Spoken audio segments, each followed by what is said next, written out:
Barron Trump refused entry to private jet by pilot. Melania Trump's arrival changes everything. Judgments, assumptions. They're easy to make, but what happens when those assumptions are completely wrong? Today's story will leave you questioning how we treat others based solely on appearances. It's about a young man who walked onto a private jet only to face humiliation from those who couldn't see beyond his casual demeanor. What they didn't know, he wasn't just any passenger. Stay with me as we unravel this powerful tale of judgment, resilience, and a twist no one saw coming. And if you enjoy stories that challenge perspectives and leave a lasting impact, make sure to hit that subscribe button and turn on notifications. Your support means everything, and it ensures you won't miss the next story. Let's dive in. The private airport was alive with its usual quiet efficiency. Workers in crisp uniforms moved purposefully across the tarmac, their voices blending with the low hum of jet engines preparing for their next journey. Among the sleek jets parked like gleaming sculptures on the runway stood one particular plane, its silver exterior catching the last rays of the setting sun. Barron Trump stepped out of a black SUV, his presence both understated and intriguing. He was tall for his 16 years, his lanky frame wrapped in a simple navy hoodie and well-worn sneakers. A leather backpack hung loosely from one shoulder, the only possession he carried. His golden hair fell slightly over his forehead, framing sharp features that bore an uncanny resemblance to his parents'. His face was calm, his expression neutral, but his piercing blue eyes held a depth that seemed to observe everything around him. Barron moved deliberately, each step measured as though he had all the time in the world. The casual nature of his appearance made him seem almost out of place among the polished surroundings. Men in tailored suits and women in designer outfits bustled nearby, their hurried movements a stark contrast to Barron's quiet confidence. Despite the air of wealth and exclusivity, Barron did not project arrogance. He didn't need to. His demeanor was one of quiet assurance, a person who had long learned the power of stillness. Yet there was a subtle tension in his posture, a slight stiffness in his shoulders, as though he anticipated judgment. And he wasn't wrong.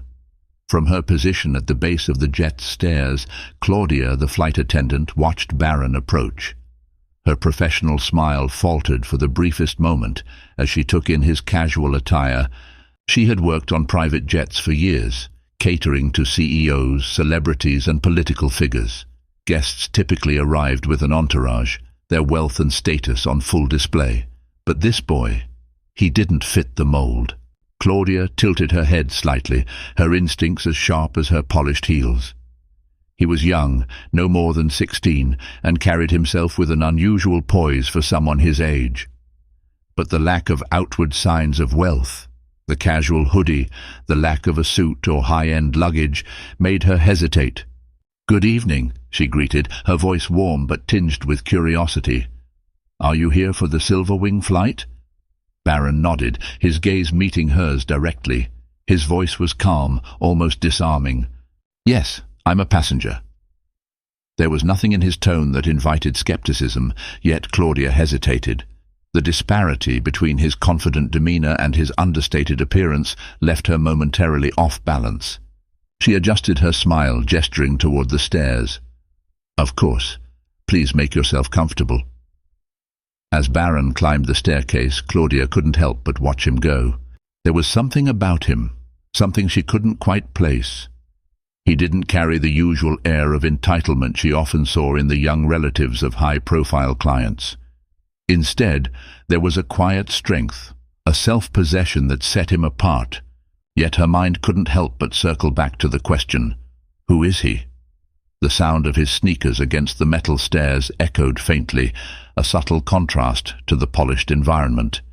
He stepped into the cabin, glancing around briefly before choosing a seat near the rear of the jet. He placed his backpack on the seat beside him, his movements deliberate and unhurried. Claudia followed him moments later, discreetly observing as he settled in. He pulled out a leather-bound notebook, its corners slightly worn, and began flipping through the pages.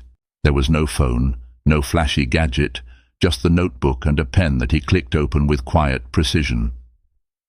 Barron's pen moved steadily across the paper, sketching what appeared to be a plane soaring through a cloudy sky. The lines were precise, almost mechanical, but there was a fluidity to them that hinted at creativity. His face remained calm, but the intensity in his eyes betrayed a mind that was constantly working, analyzing, and processing. Inside, however, Barron felt the familiar weight of expectation pressing against his calm exterior. He had grown accustomed to being judged, not for who he was, but for who people thought he should be. The son of a former president, a symbol of wealth and power, yet all he wanted now was to sit quietly and reach his destination without incident. The cabin around him was immaculate, its leather seats and polished wood accents a testament to luxury. A faint scent of lavender lingered in the air, a detail Barron noticed but didn't dwell on. He was used to environments like this, perfectly curated yet cold and impersonal. As he continued sketching, the other passengers began to board. A man in a sharp grey suit glanced at him briefly, his expression betraying a flicker of surprise before he moved to a seat farther up. Barron didn't react, his focus remaining on the notebook. To him, this was just another routine interaction in a life filled with assumptions and misunderstandings. But deep down, Barron knew that moments like this had a way of unraveling. The judgments, the quiet whispers, the lingering glances, they all had a way of building towards something larger. For now, though, he pushed the thought aside, immersing himself in the soothing rhythm of his pen on paper. Outside, the sun dipped lower, casting long shadows across the tarmac. The jet's engines began to hum louder, signaling that departure was near. Barron leaned back in his seat, letting out a quiet breath. He was ready to leave the day behind, unaware that the turbulence ahead wouldn't come from the sky, but from the assumptions of those around him. The soft hum of activity on the tarmac was a soothing backdrop for the otherwise quiet jet cabin. Inside, Barron remained seated, his attention fixed on his notebook as he refined the details of his sketch. His calm demeanor seemed to blend into the serene luxury of the plane, yet, outside, a storm of judgment was brewing. At the base of the jet stairs, Captain Hayes emerged from the cockpit, his sharp uniform a stark contrast to the informal wear of the ground crew bustling nearby. Hayes was a man who wore his authority like armor, his every move calculated to assert dominance.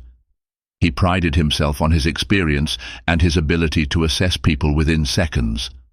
When Claudia approached him, her expression a mixture of hesitation and professionalism, Hayes immediately picked up on her unease.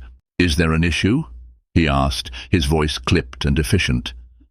Claudia hesitated before responding. "There's a passenger on board, a young man. He said his arrangements were already made, but he's, not what I expected." Hayes's brow furrowed as he processed her words. "Not what you expected? What does that mean?" "He's young," Claudia admitted, struggling to articulate her doubts. "And his appearance? Well, it's casual, sir.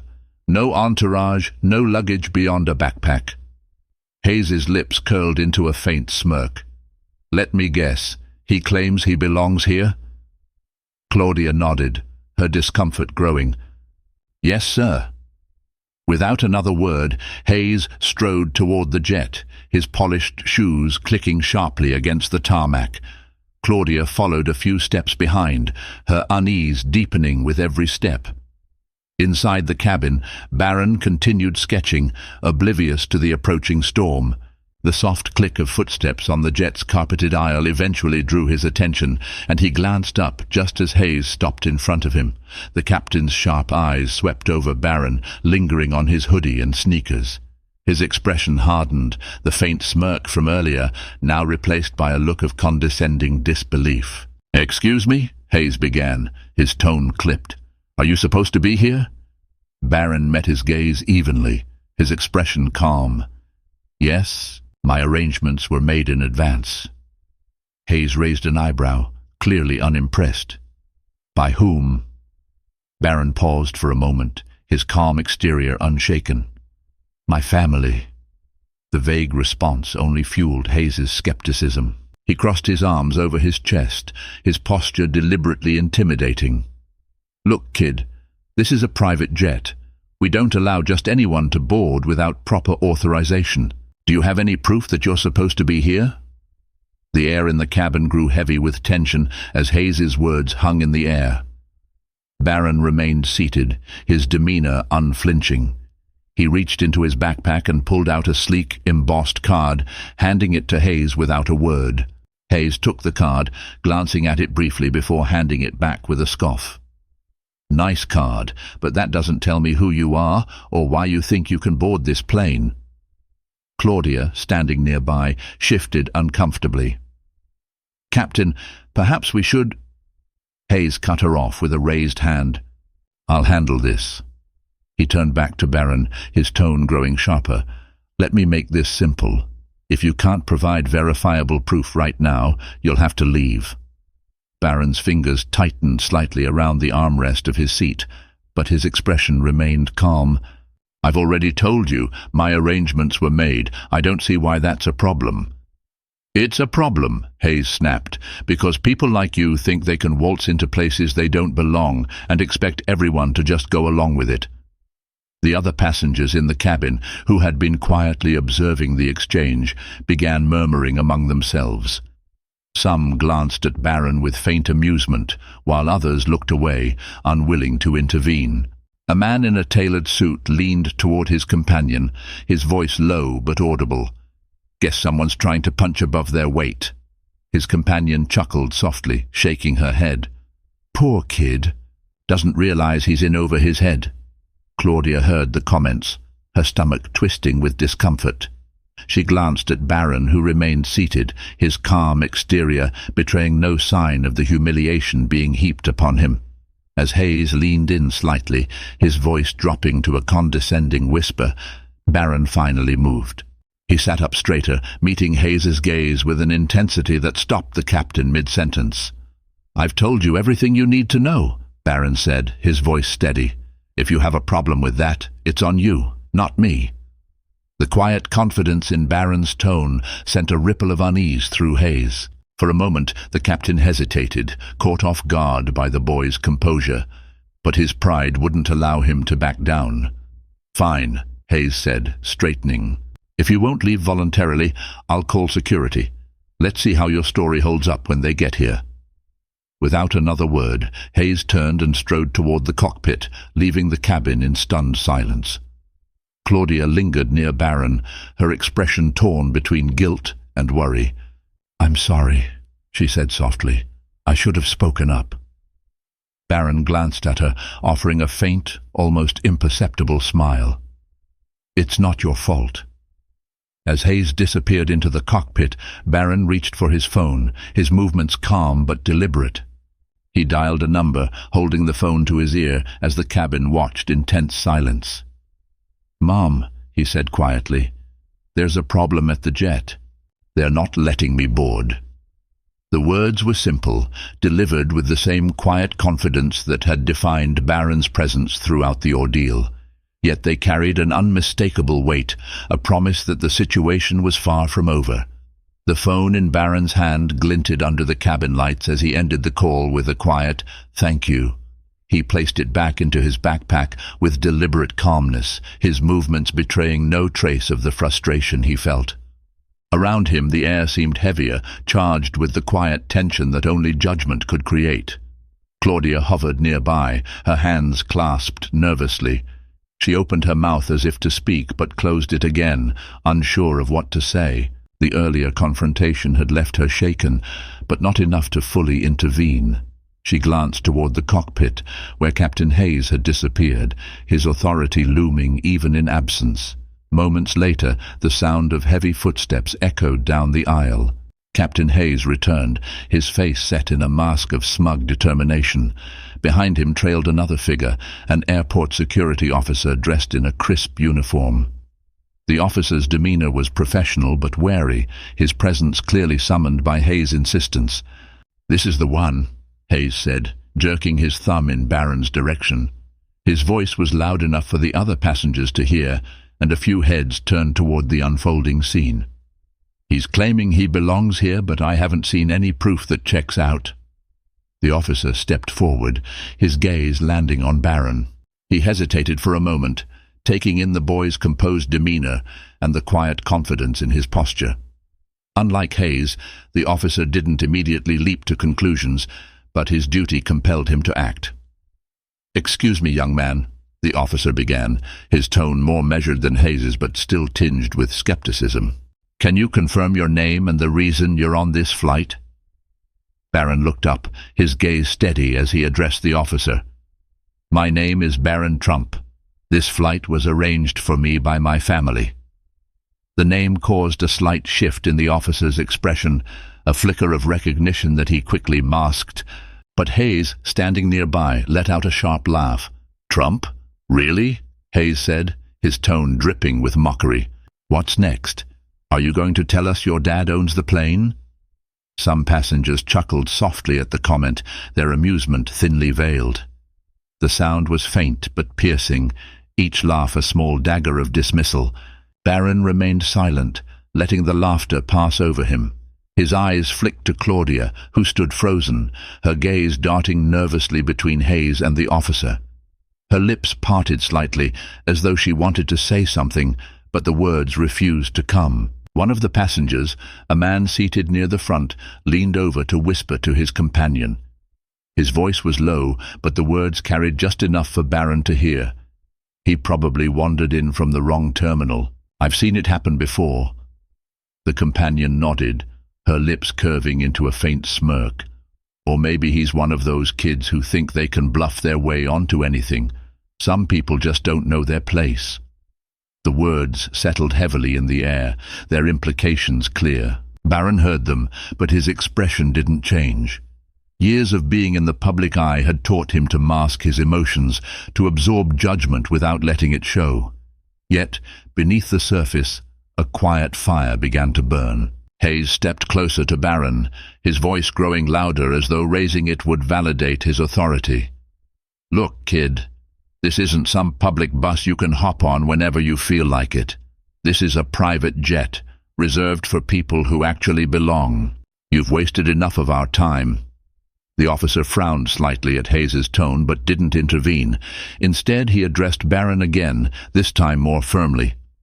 "Do you have any identification or documents that can confirm your arrangements?"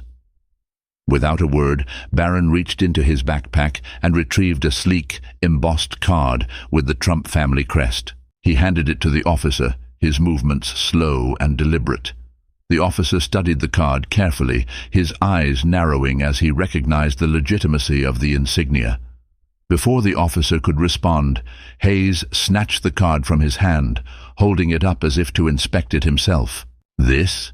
he said with a derisive snort.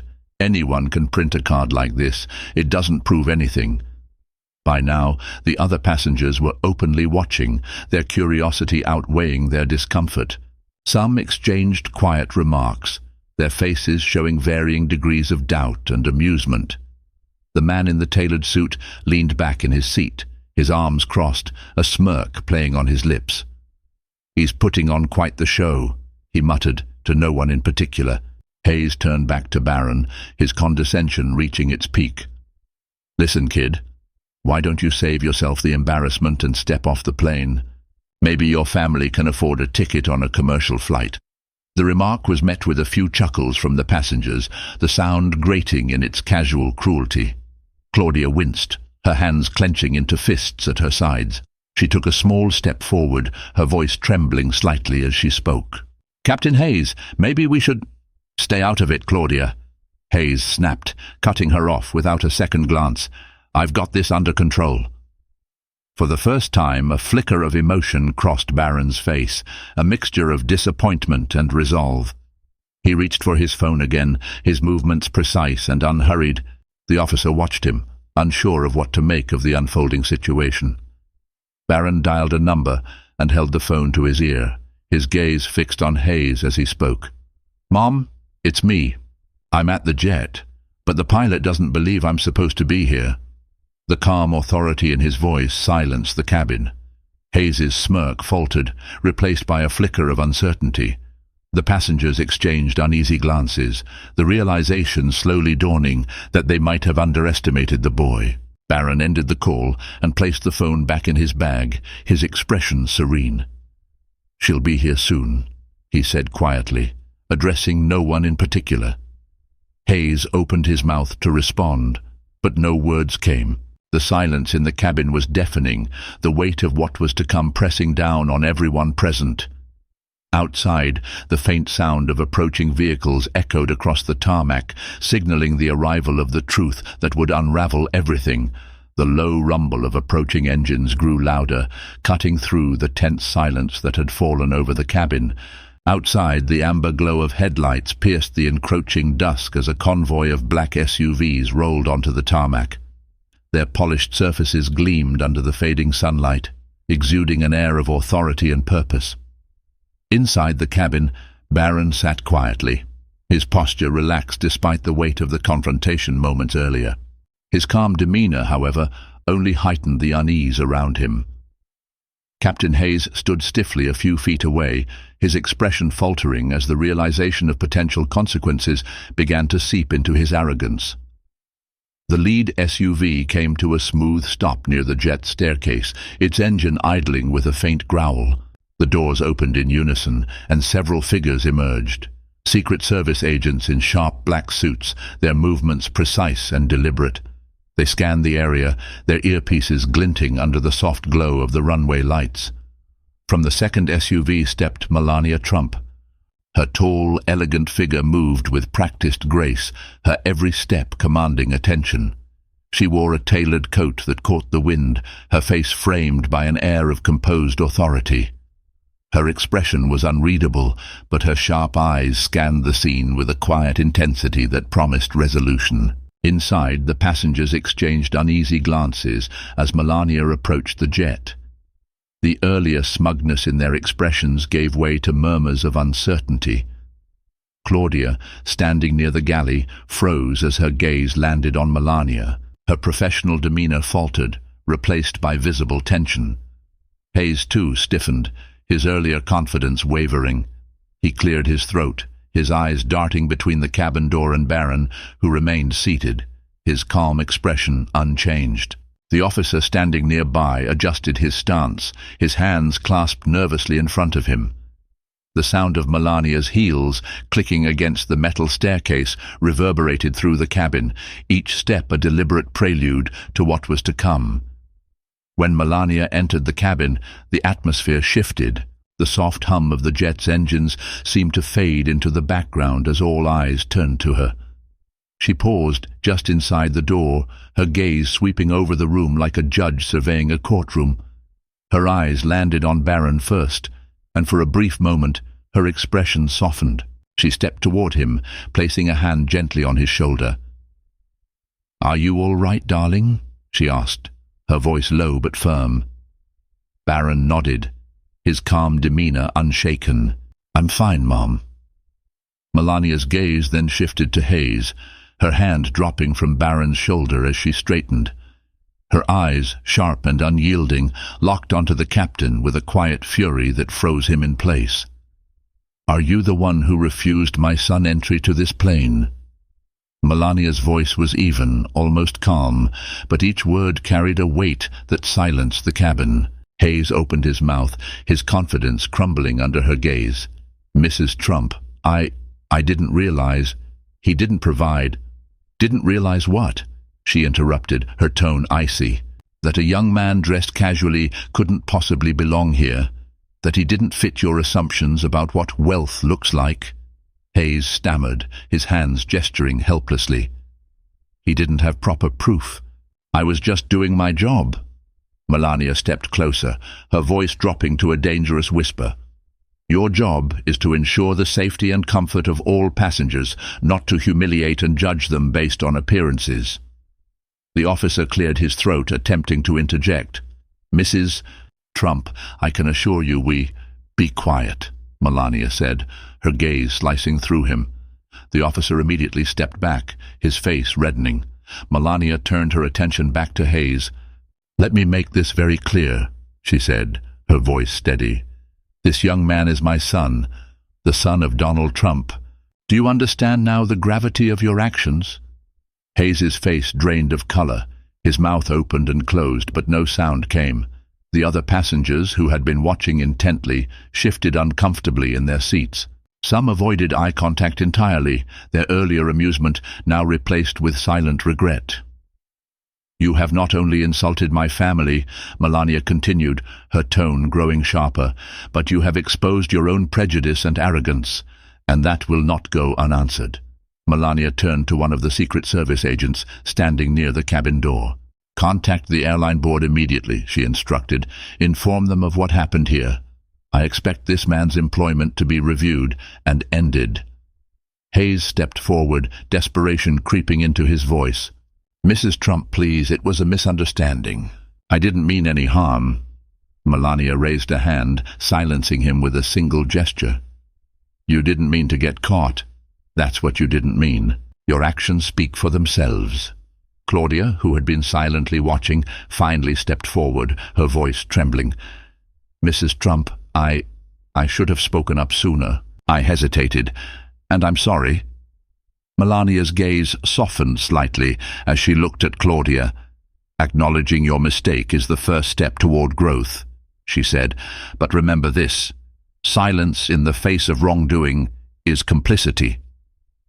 As the confrontation concluded, Hayes was escorted off the plane by security. His steps were slow, his head bowed in shame.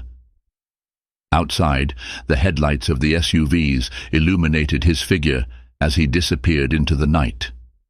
Inside the cabin, the tension began to dissipate, though the weight of what had transpired lingered. Melania turned back to Barron, her expression softening once more. "Are you ready to go, darling?" Barron stood, slinging his backpack over his shoulder. "I've been ready," he said, his voice calm but firm. As Barron and Melania walked toward the jet's door, the passengers watched in silence. Some offered hesitant nods of acknowledgement, while others looked away, their discomfort evident.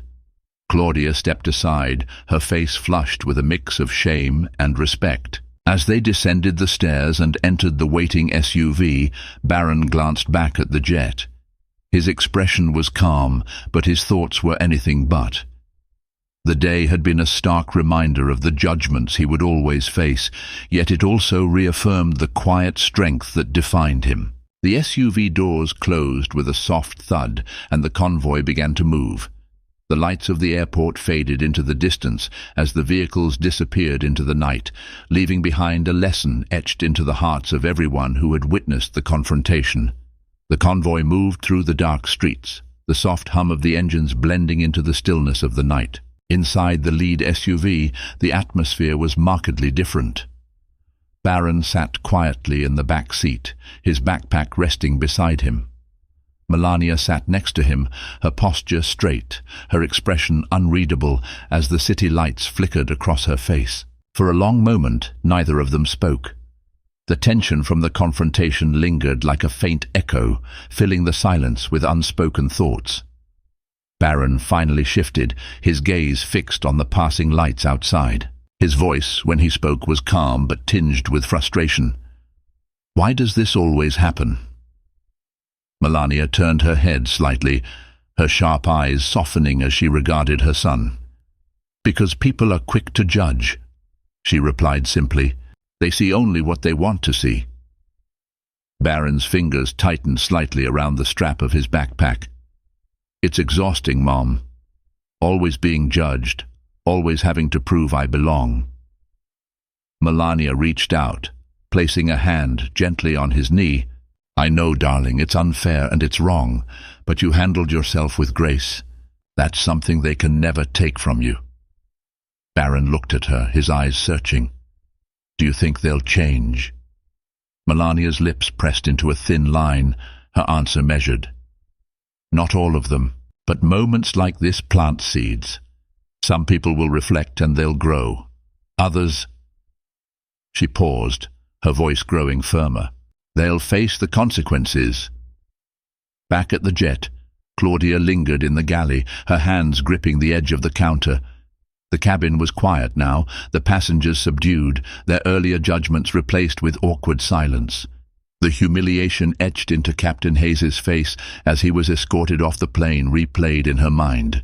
Her chest tightened with guilt. She had seen the unfairness, had felt the wrongness of Hayes's assumptions, but she had stayed silent until it was too late. She glanced toward the rear of the cabin where Barron had sat, the memory of his calm demeanor and quiet defiance tugging at her conscience. A voice broke her reverie. "Claudia, are you okay?" One of the other crew members asked, their tone hesitant. She nodded slowly, her voice barely above a whisper. "I should have done more." The crew member placed a reassuring hand on her shoulder. "You're not the only one who failed him. We all could have done better." Meanwhile, the passengers sat in uncomfortable silence. The man in the tailored suit, who had earlier made a snide comment about Barron, stared at his phone, avoiding eye contact with his companion. She leaned closer, whispering, "That was unexpected."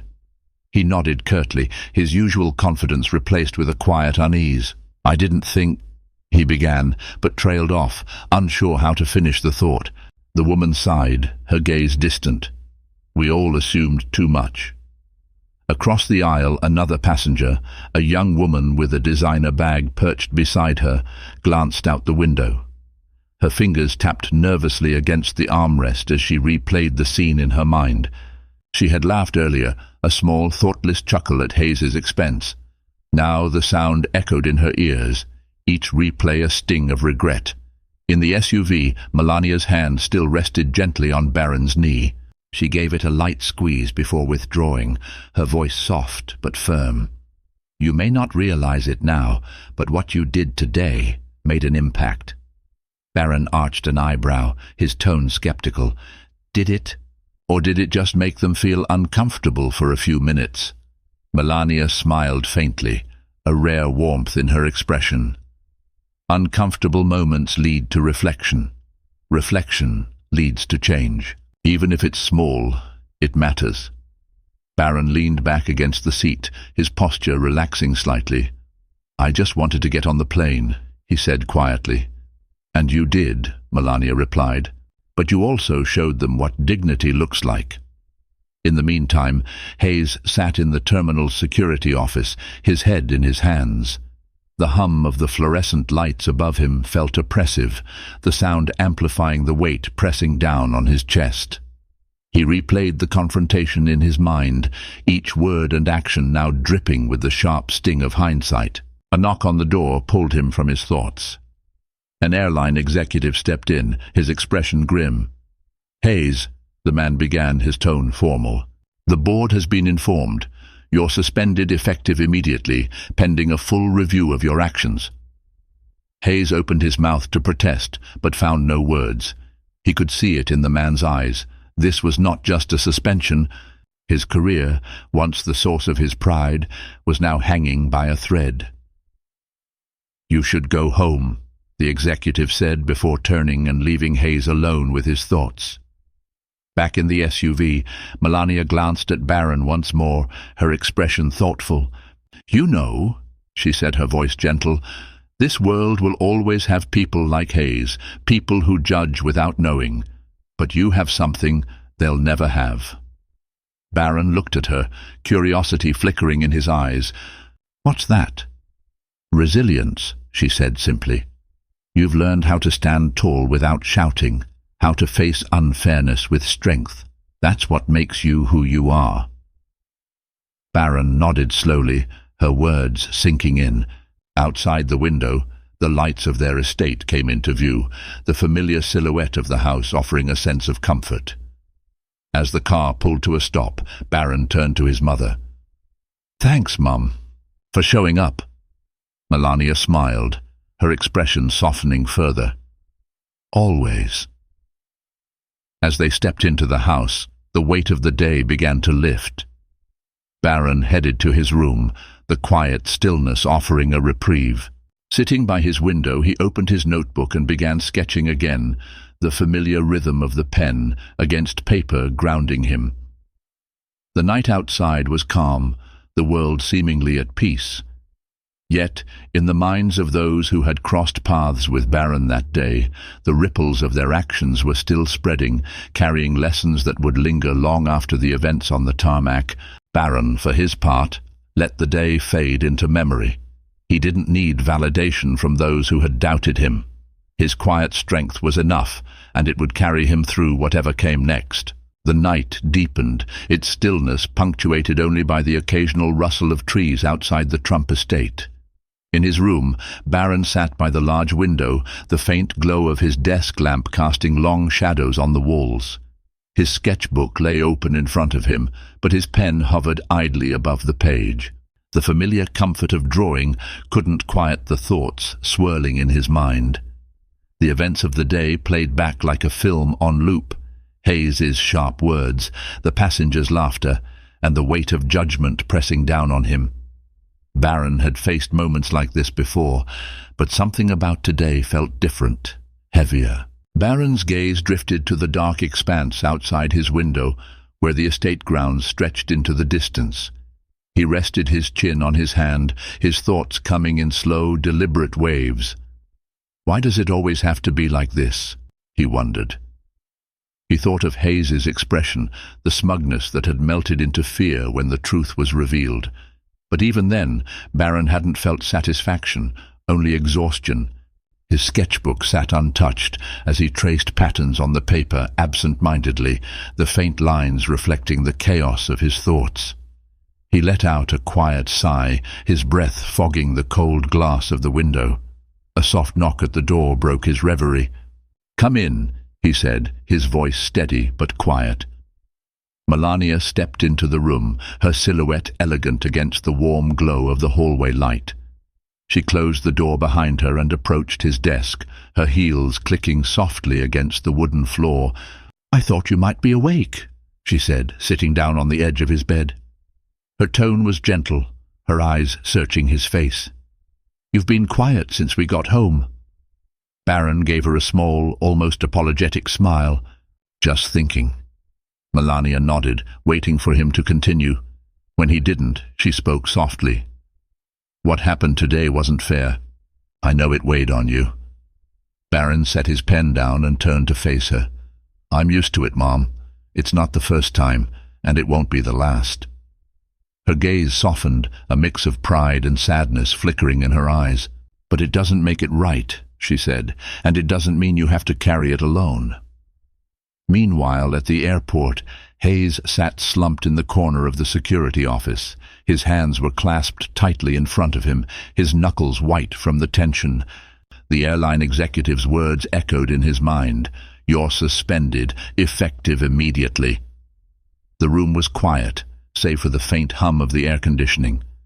Hayes leaned back in his chair, his thoughts racing. He had built his career on confidence, on the belief that he could judge a situation at a glance. Today, that confidence had shattered, leaving him with nothing but the sharp edges of regret. The door opened, and another executive entered, her expression stern. "Hayes," she said, her voice brisk, "you'll be escorted off the premises shortly. Pack up your belongings." He tried to respond, but his voice caught in his throat. Instead, he nodded mutely, his mind grappling with the reality of what he had lost. Back at the estate, Melania reached over and placed a hand on Barron's. "You know," she said, her voice thoughtful, "what you did today, staying calm, standing your ground, it made an impact." Barron's brow furrowed slightly. "Did it? Or did it just make them uncomfortable for a few minutes?" Melania tilted her head, her expression contemplative. "Sometimes discomfort is the first step toward change. Those passengers, that crew, they'll remember today. They'll think twice before judging someone again." Barron let her words sink in, his gaze dropping to the sketchbook on his desk. "It doesn't feel like enough," he admitted. "I wish things didn't have to be this way." Melania stood and moved closer, wrapping her arms around his shoulders in a rare display of affection. "I wish that too," she said softly. "But every time you rise above it, you show them that their judgments don't define you. That's how you win." Elsewhere, Claudia sat alone in her small apartment, a cup of tea growing cold in her hands. She couldn't shake the memory of Barron's calm demeanor or the weight of her own hesitation. She had been complicit, standing by while Hayes berated him, even if only through her silence. Reaching for her phone, she drafted an email to the airline's Human Resources Department. Her hands trembled slightly as she typed, recounting the incident and her role in it. She ended the message with a request to attend additional training on passenger treatment. As she hit send, a sense of unease lingered, but so did a flicker of resolve. "I can do better," she thought. Back in his room, Barron picked up his pen again. He flipped to a fresh page in his sketchbook, the blank canvas reflecting the clean slate he yearned for. Slowly, deliberately, he began to draw. This time, his lines formed a jet soaring above a landscape of mountains and rivers. The plane's trajectory was steep, its ascent powerful. In the corner of the page, he added a single word in bold, deliberate letters: resilience. Melania watched him work, a faint smile playing on her lips. She stood, pressing a kiss to his forehead, before leaving him to his thoughts. "Good night, darling," she said softly as she closed the door behind her. The estate grew quieter as the night deepened, the stillness settling over the house like a blanket. In his room, Barron sat by the window once more, his sketch complete. He gazed out at the stars, their faint twinkle a reminder of the vastness beyond the confines of judgment and prejudice. For now, he let the day fade into memory, knowing that tomorrow would bring new challenges. But with each passing moment, his quiet strength grew, a steady foundation that would carry him forward. And as the stars watched over the Trump estate, Barron closed his sketchbook with a quiet resolve. He was ready for whatever came next. The early morning sun crept into Barron's room, casting long golden streaks across the hardwood floor. The quiet of the house was punctuated by the soft rustle of leaves outside, a reminder that the world continued to turn, indifferent to the weight of yesterday's events. Barron sat at his desk, the same sketchbook open in front of him, though his pen rested still against the paper. His thoughts were restless, circling back to the events on the tarmac and the quiet storm they had left in their wake. The gentle knock at his door came as no surprise. Barron glanced up as Melania stepped inside, her presence as composed as always. She carried 2 mugs of tea, their delicate fragrance filling the room. Without a word, she set one down on the desk in front of him and took a seat by the window. For a moment they sat in companionable silence, the unspoken bond between mother and son filling the space. Finally, Melania spoke, her voice soft but firm. "Have you thought more about yesterday?" Barron nodded, his gaze fixed on the sketch before him. "It's hard not to," he admitted. "It wasn't just Hayes. It was everyone. The way they looked at me, the things they said when they thought I couldn't hear." Melania's expression remained steady, though her eyes betrayed a flicker of sadness. "People often judge what they don't understand," she said. "It's easier for them to put you in a box than to see you for who you truly are." Barron set his pen down, turning to face her. "Do you think they ever learn?" Melania's lips curved into a faint smile. "Some do," she said simply, "but not because they're forced to. They learn because they see someone rise above their expectations, someone who refuses to stoop to their level." Meanwhile, in a modest apartment across the city, Captain Hayes sat at his kitchen table, a cup of coffee growing cold in his hands. The usually sharp crease of his uniform was replaced by a crumpled shirt, and the confidence he once carried so easily now weighed heavy, like an ill-fitting jacket. The suspension had come swiftly, leaving him with nothing but time to think. The memory of Melania Trump's cold, measured words replayed in his mind, each one striking with precision. He thought of Barron, the boy's calmness, his refusal to lash out, despite the humiliation he had endured. Reaching for his phone, Hayes hesitated before drafting an email to the airline board. His fingers hovered over the keyboard as he crafted an apology, not just to the company, but to Barron Trump himself. The words were clumsy, far from the eloquence he once commanded, but they carried the weight of genuine remorse. Back at the private terminal, Claudia stood in the training room, her uniform pristine, her posture straight. The airline's management had organized a mandatory session for all staff on unconscious bias and customer treatment. Claudia had volunteered to go first. As she addressed her peers, her voice trembled slightly but grew steadier with each word. She recounted the events with raw honesty, her regret evident in every sentence. "I hesitated," she admitted, her gaze sweeping the room. "I saw what was happening, and I stayed silent. That silence made me complicit." Her colleagues listened intently, their expressions a mix of discomfort and understanding. Claudia continued, her voice stronger now. "We're entrusted with the safety and dignity of every passenger. That's not just a job, it's a responsibility. Yesterday, I failed that responsibility. I won't let it happen again." When she finished, the room erupted into quiet applause. Claudia exhaled slowly, a small weight lifting from her shoulders. She knew this was only the first step, but it was one she needed to take. At the Trump estate, the tranquility of the morning was interrupted by the sharp ring of Barron's phone. He glanced at the screen and saw his father's name. With a small sigh, he answered. "Hey, Dad." Donald Trump's familiar voice boomed through the line.